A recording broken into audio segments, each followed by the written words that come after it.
Forex trading చేయాలంటే luck ఉండాలి, daily అసలు హిట్ అయిపోతుంది అని అనుకుంటున్నావా?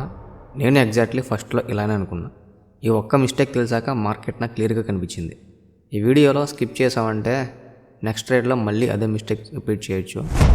సో ఇంకా మనం కాన్సెప్ట్లోకి వెళ్తే, యూట్యూబ్లో చాలామంది చెప్తారు బై ఇక్కడ చేయండి, సెల్ ఇక్కడ చేయండి అని.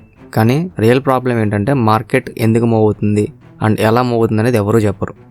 అందుకే బిగినర్స్ ట్రేడర్స్ కన్ఫ్యూజ్ అవుతారు. చార్ట్ చూస్తే అన్ని ఇండికేటర్సే కనిపిస్తాయి, కానీ రిజల్ట్ మాత్రం ఎస్ఎల్. ఎందుకని? మార్కెట్ ర్యాండమ్గా మూవ్ అవ్వదు.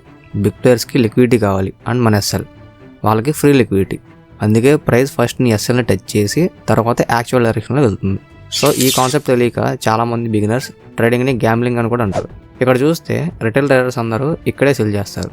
ప్రైస్ ఫస్ట్ ఏం చేసింది? ఎస్ఎల్ స్వీప్, తర్వాత స్ట్రాంగ్గా డౌన్ సైడ్కి మూవ్ అయింది. ఈ కాన్సెప్ట్ అర్థమైతే నీ 50% లాసెస్ ఆటోమేటిక్గా తగ్గుతాయి. ఫారెక్స్లో విన్ అవ్వాలంటే పర్ఫెక్ట్ ఇండికేటర్ కాదు కావాల్సిందే, మార్కెట్ బిహేవియర్ అర్థం చేసుకోవాలి. ఎస్ఎల్ ఎక్కడ ఉందో చూస్తే ఎంట్రీ క్లారిటీ ఆటోమేటిక్గా అదే వచ్చేస్తుంది. ఈ కాన్సెప్ట్ బిగినర్కి కాదని అనుకుంటే నీ గ్రోత్ ఇక్కడే స్టాప్ అయ్యే ఛాన్స్ ఉంది.